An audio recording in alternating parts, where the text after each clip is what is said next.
From the land of lakes, this is 10,000 Takes, brought to you by Minnesota Score Radio.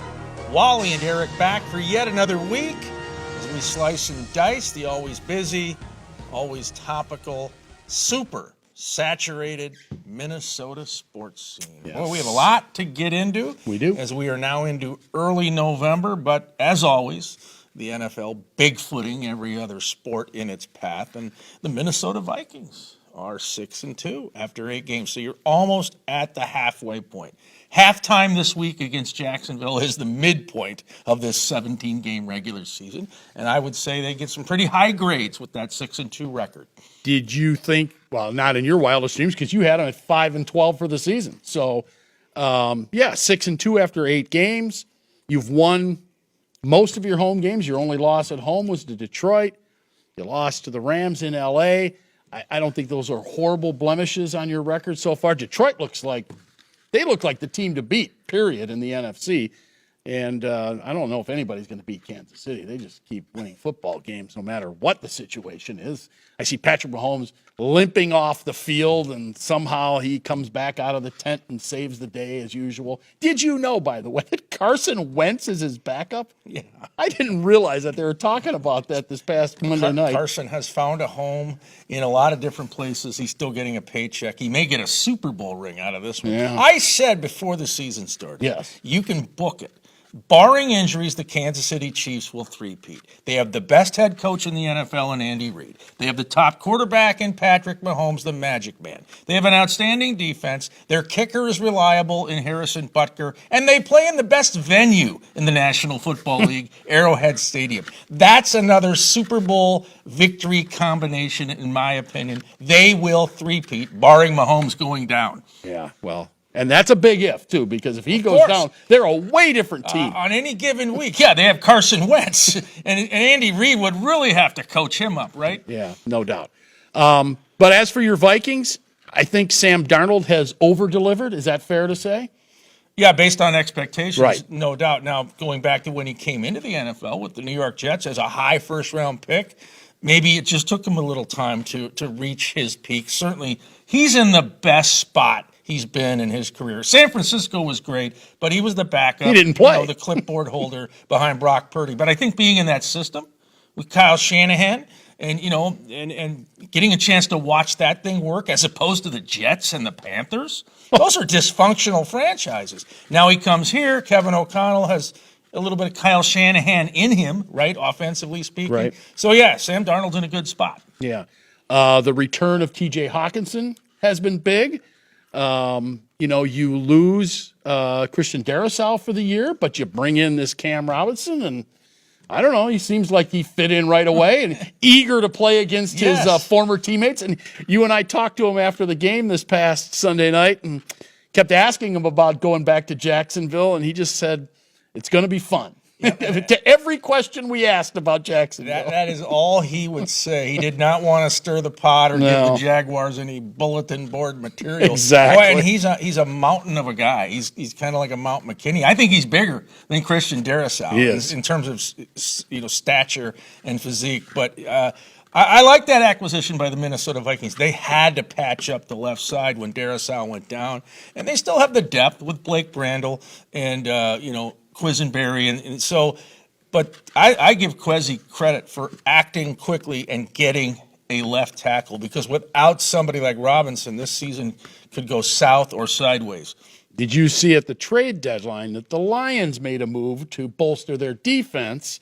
They went out and got Zadarius Smith from Cleveland, the former Minnesota Viking, former Green Bay Packer. Yeah. So now he will have played in 3 of the 4 teams in the NFC North. Next stop, Chicago. Yeah, well, that's fine. Go to Chicago. Well, and the Lions have a great GM, too. We talk a lot about Dan Campbell, but Brad Holmes came over from the L.A. Rams, and he's put that thing together, too, along with Campbell.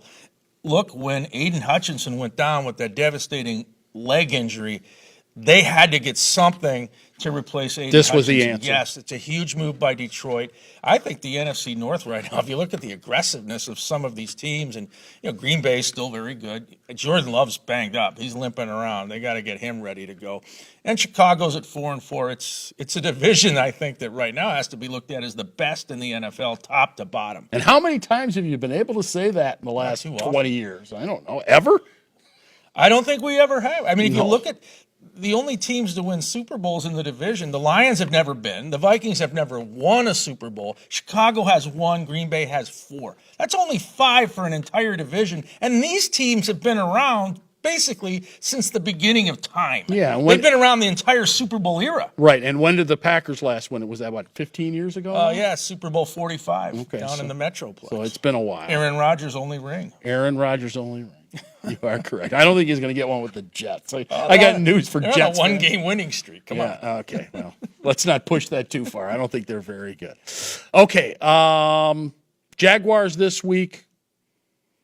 And really they have 3 games in a row here. The Titans next week, the Vikings do. And then they go to Chicago. So 3-game road trip, if you will. All games that they'll be favored in unless they lose the first 2. And Chicago wins their next 2. But I think that these are 3 very winnable games. They could come home to play the Cardinals on December 1st at 9-2.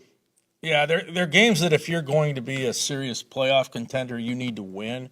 But as we know, anything can happen, especially on the road. Jacksonville is the Jaguars are a wounded animal right now. They went into Philly and tried to come back on the Eagles last week. They fell short. Doug Peterson went back to the link where he won that Super Bowl with the Eagles. Actually, he won the game here in Minneapolis. But I wouldn't certainly look past them. Trevor Lawrence, to me, has been a yo-yo quarterback since he came into the NFL in 2021. We've seen some good.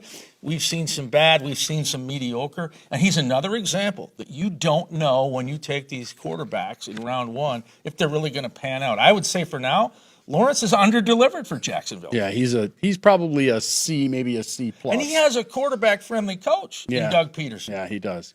No, he hasn't. He has not been consistent. He has been consistently inconsistent. Not a good one. No. And Tennessee, well, you better find a way to win that Yeah, one. Right? They better beat Detroit Tennessee. Dropped 52 on them. And Chicago has not looked good the last couple of weeks. Well, they're back to being the Bears, the maybe. Hail Mary may cost the Bears a playoff spot. Could be. All right, we're going to talk more football. The other football coming up next. Getting our kicks with Minnesota United here on 10K Takes Your Purple Ticket. On any given day in New Ulm,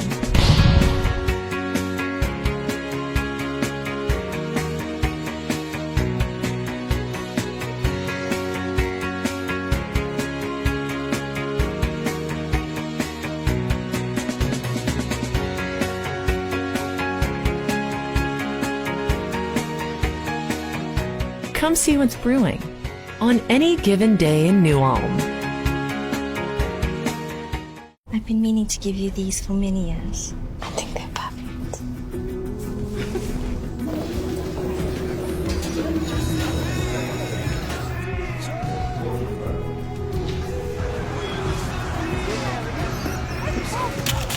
Maya? Oh, I love your earring. Why didn't you try these? It isn't just about vision. It's about care. Nobody cares for eyes more than Pearl. You are watching 10,000 Takes. Wally and Eric. We just got done talking NFL. Time to talk the other football, soccer. That's right. And we are joined now by Manny Lagos, an executive with Minnesota United. The Loons winners in round 1 over Real Salt Lake, winning that best 2 out of 3 series, 2-0. Both of them on penalty kicks, which seems ironic because it didn't seem like these were games that would, especially the first match where nobody scored during regulation. But talk about that, the winning the 2 out of 3. And you told us before we started this interview that the next round against the LA Galaxy, it's one and done. Why 2 out of 3 in this round and then only one and done in round 2? All right, so I'll start with the why, but I will have to get back to the what because it was one of the more special sports night in Twin Cities history on Saturday. But basically, the first round is best of three because the league wants to award every team a home game. And then as we get through the schedule, we have the international break where these guys play on their national teams. They're going to be gone for the next 2 weeks. That's why we're not playing until the 23rd of November because a little longer break than usual. So the biggest reason why the first round is happening is because the league wants to reward every team. You want to have some type of reward for making the playoffs. And so the first round, everybody gets a game. After that, the higher seed always hosts. So we technically, if we win against the Galaxy and Vancouver wins uh, against LAFC in Seattle, we'd actually host again. But guys, I want to tell you, it was a special night. Somebody who's an iteration as a head coach for the club, GM for the club, and now my executive role to see fans see our first ever playoff win at home in our MLS iteration. It was special. It was really special. So it was a great night. Yeah, and you don't advance to this a semifinal round without Dane St. Clair, who's been a brilliant goalkeeper. I know he's on the Canadian Olympic team. Describe what he did against Real Salt Lake. Yeah, I mean, it started last Tuesday when we were in RSL. It actually started this year. Dane had a maturity level going into this year where you could just see raise his level not only on the field but off the field. He became one of our more vocal leaders. A couple games he was captain. He's obviously representing the Canadian national team when he goes away for international duty, and he just has something about him that he just keeps on maturing every year. And this year, he clearly is a top five goalie in the league. He's been playing like it, and then for him to step up, it was just outstanding. Like I said, the saves he made on Saturday night, he almost got the fourth. So he almost made all four saves to have us go through. What has been, in your eyes, the difference, particularly in the second half of this season, since you guys have gone on this late run and now into the second round of the playoffs? What's the difference? I think it's like if you're talking tactically, I think it's just defense. We've given up 2 goals in 8 games since we went on our losing streak. So our season was a roller coaster season. We started out lights out, top 4 team in the league, and then we hit a huge losing streak, the longest in our ever iteration of our club. We lost 6 straight games, and I think that's where the positiveness of navigating how we're still shifting from a new leadership, new head coach, new GM. How is the club going to be competitive in this league that's just blowing up? And I thought that was a really good moment for the whole club and really for our head coach and our new GM. So you bring up the coaching. Eric Ramsey was with Man U over there in the UK, United Kingdom. He comes to Minu, and youngest coach too, I believe, in Major League Soccer. What has he put his stamp on this team, Manny? Yeah, I mean, he's a first-time head coach, so he's put a stamp on the start of his head coaching career, and he's done an outstanding job. It hasn't been just smooth sailing. Like I said, we had a really tough losing streak.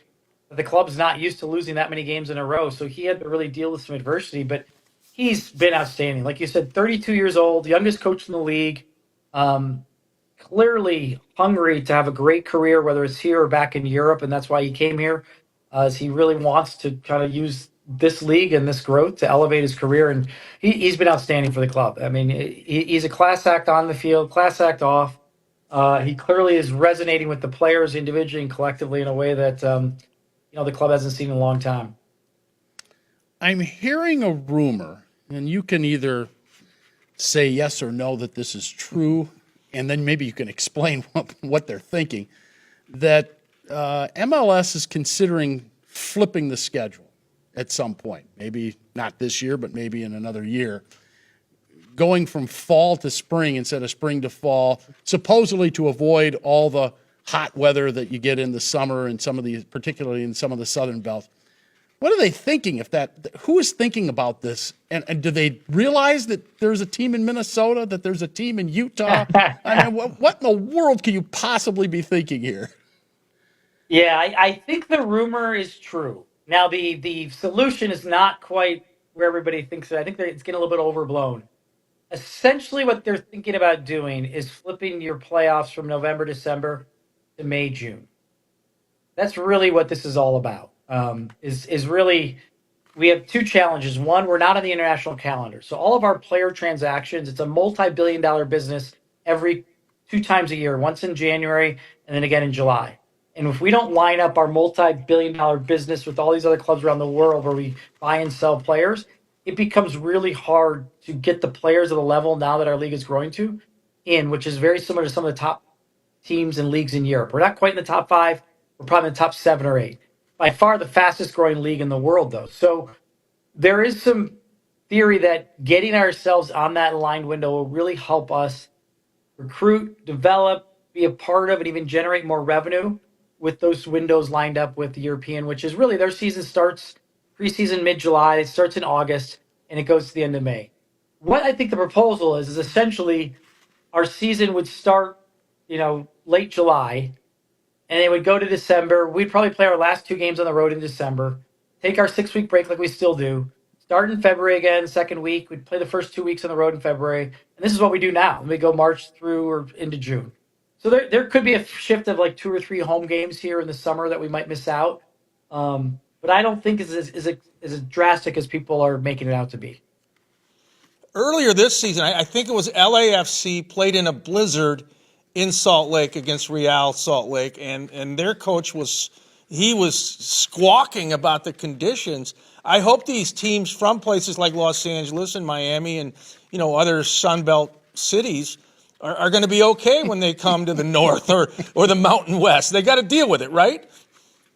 Yeah, they do already. We play now in March, which is, to me, growing up, I could have never imagined we'd play outside in March. But we've been doing that for the last, 8, 9 years now. So it's something that, we've got a very high-tech field that's heated, that we, have grow lights. We have a full-time staff that really works hard to have a great field and a great experience. So ultimately, for me, it's part of our culture to play sometimes outside, but it's not that much. And I like what you just said. It can be to our advantage. There are teams that don't like playing in the cold, and if they complain too much about it, I hate to say it, I feel like they're a little bit soft then. So you're telling me there's not going to be games on Christmas, or there's not going to be games in January, and probably not games in February, is what you're saying? No, the 6-week break will still be the same. This is the frozen tundra. It pretty much half of December, all of January, half of February, we cannot play outdoor soccer in Minnesota and a lot of northern climates in our league. So that wouldn't go away. But Manny, for those of us who wish the Minnesota Vikings were still outside, we live vicariously through the Loons who embrace the elements. Thank you for that. I love it. But you guys, it's an interesting topic, though, because I do love our playoff system, but it's tough this time of year when we now have to take a 2-week break because of the international window. Right. Every country requires you let their players go to represent their country. And then you also have the NFL going on. You have the NBA starting up. You had Major League Baseball just finishing. You've got college football. So there is an argument here about our league is growing so relevant. Is it better to finish maybe when aren't as many kind of a crowded sports time, et cetera? And what happens the big breaks we have? Typically, if we won this playoff series, we go again in like 4 or 5 days. All right, Manny, appreciate you spending some time with us and explaining the winter, summer, spring, fall deal with MLS. But good luck to the Loons as you navigate out to LA. Thanks, guys. And I know you guys take me on different tangents. I got to tell you, again, the fan base of what happened Saturday, it was one of the best sporting experiences I've ever seen in Twin City. The crowd, unbelievable, whole game, so loud. There was a player who had a red card because he spat on one of our players the last time we played them. Every time he touched the ball, they booed him. The coach finally subbed him out. His head couldn't get into the game. So it was one of the. We've had national recognition for our crowd, how good they were. A lot of our big time announcers that are national announcers could not believe how Minnesota is creating such a cool soccer culture. So it was, again, great to get through. Got the Galaxy. If we win that, we're in the conference finals, and 2 games from an MLS Cup final. So hopefully we can get there. Congrats. All right. Thanks, Manny. Thanks, guys. He is Manny Lagos, executive with Minnesota United. They are headed to the second round of the MLS Cup playoffs. Back with more after this timeout. Stay with us. Finding the ideal place to stay is important for business travelers. Lakeville, Minnesota is conveniently located off I-35, just south of the Twin Cities, with a variety of hotel choices. Lakeville offers convenient amenities such as shopping, walking trails, golf, and more. Our unique meeting spaces, historic downtown, live music, and over 60 dining options are sure to impress. Book your next stay in Lakeville and experience convenience, comfort, and quality. Find your perfect hotel at visitlakeville.org. You can visit llcoolj.info to understand what the government grants really hit for. You can visit llcoolj.org.com to make sense. Whatever you sell, the government's buying it. You don't need an LLC or an S corporation. We the people. We already pledged allegiance to this nation. It's up to us if the bell toll of freedom rings. That's word from Olivia's child, Sammy's favorite sibling, and I'm out. I've been meaning to give you these for many years. I think they're perfect.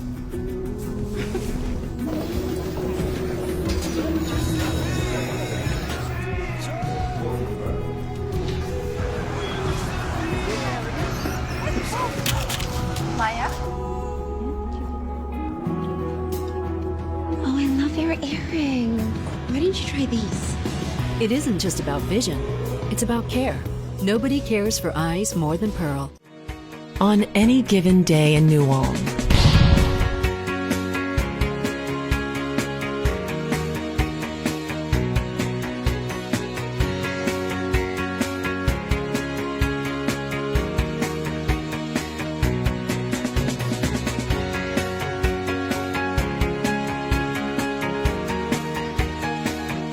Come see what's brewing on any given day in New Ulm.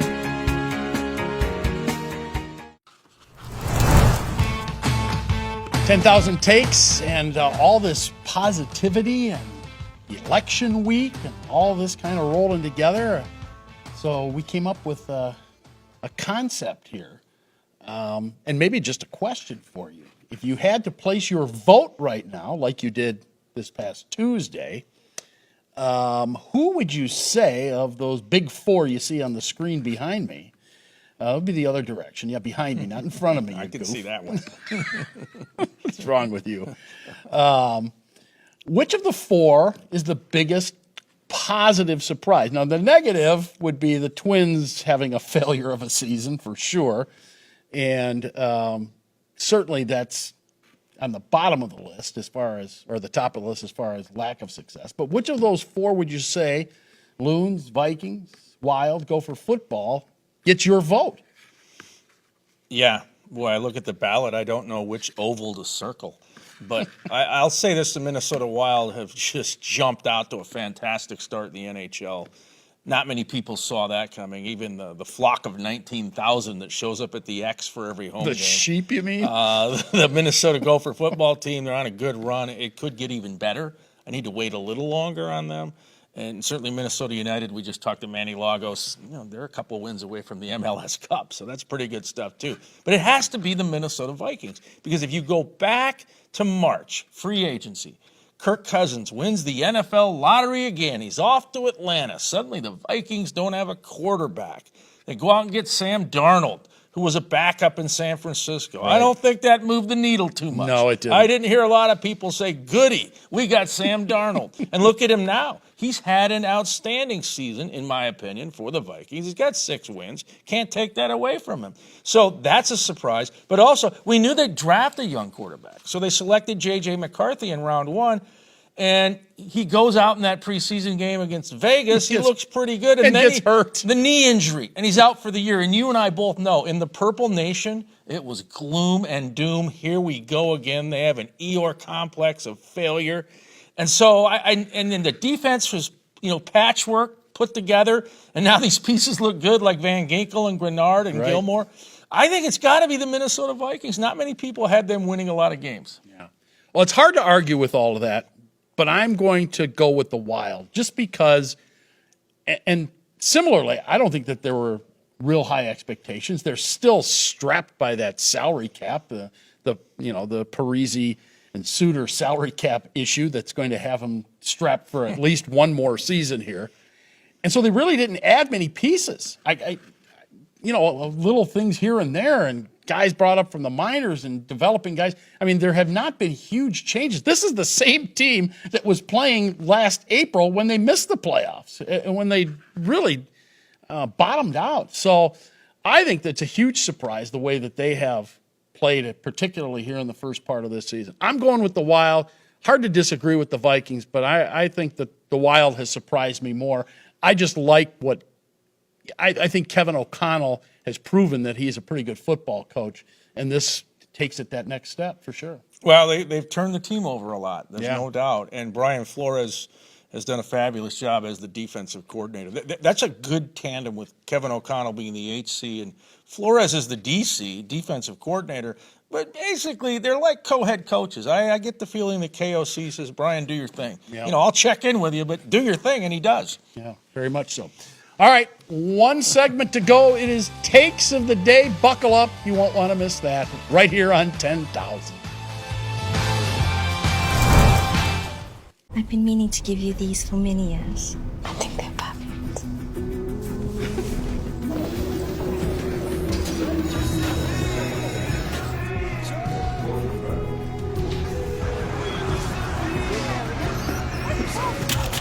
Maya? Oh, I love your earring. Why didn't you try these? It isn't just about vision, it's about care.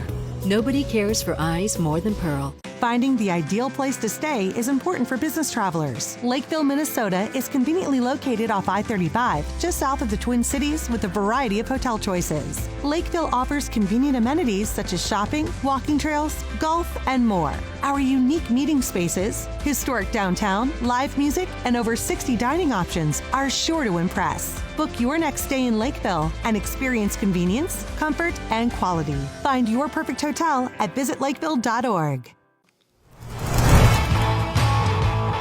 10K takes on television as we wrap up yet another episode. Big shout out to the viewers in the Twin Cities and the overdeveloped suburbs. I mean, the sprawl in this place is amazing. Yes, it and is. They're going to find out what your mood is. Uh-oh. Angry American, demanding diva, dare I say it, happy camper. What is it? Well, last week you and I ventured to Target Center for our first look in person at the Minnesota Timberwolves from the 2024-2025 season. And they've been kind of up and down so far. We got our first look at Anthony Edwards being the man for the Timberwolves. Ant has produced thus far, no question about that. And they've got some new pieces that they're going to have to figure things out. They're going to have to try and gel. Dante DiVincenzo, of course, and Julius Randle. Cat's gone. But as they lost to the Dallas Mavericks, the team they lost to in the Western Conference Finals last year, oh, by the way, when we were there, I did notice, and it was a good crowd, basically a packed house that night.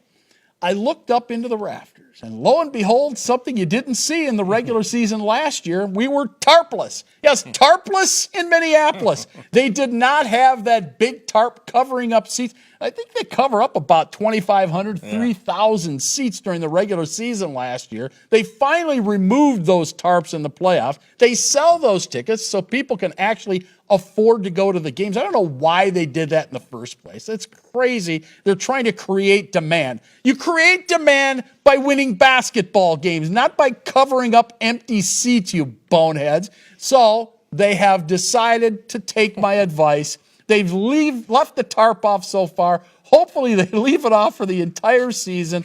And hopefully the reason that they can leave it off for the entire season is because they're pretty good. We shall see. As I said, they kind of stumbled through the first part of the season. Let me check that mood meter out. Oh, yeah, he's throwing down the gauntlet. He's a demanding diva. Tarpless. All right. Well, my take of the day, I'm sure a lot of our viewers out there watched Tampa Bay and Kansas City Monday night earlier this week. Chiefs run their record to a perfect 8-0. But the Buccaneers, boy, they were close to knocking off KC. And they really had a golden opportunity that they did not pounce on, in my opinion. So Tampa Bay gets a touchdown. It's 24-23 KC. There's 27 seconds left. Todd Bowles, head coach Tampa Bay, says, let's kick the extra point and go to OT. I'm like, wait a minute. You can't do that. You got to go for the deuce. You're in a hostile venue, Arrowhead. You're playing the Super Bowl champs the last 2 years. You've got a chance right now to win on the road. And you've got to go for 2 there, because what happens is overtime is a dice roll. You don't know if you're going to touch the ball. Right. So guess what happens? Kansas City gets the ball, and they walk it off. Kareem Hunt scores a touchdown on the first possession in overtime. And, of course, the stupid NFL overtime rules, you can't touch it if you're Tampa Bay if they score a TD. So opportunity missed by the Bucs. And we got to go. Thanks so much for tuning us in. 10K Takes, your sports ticket.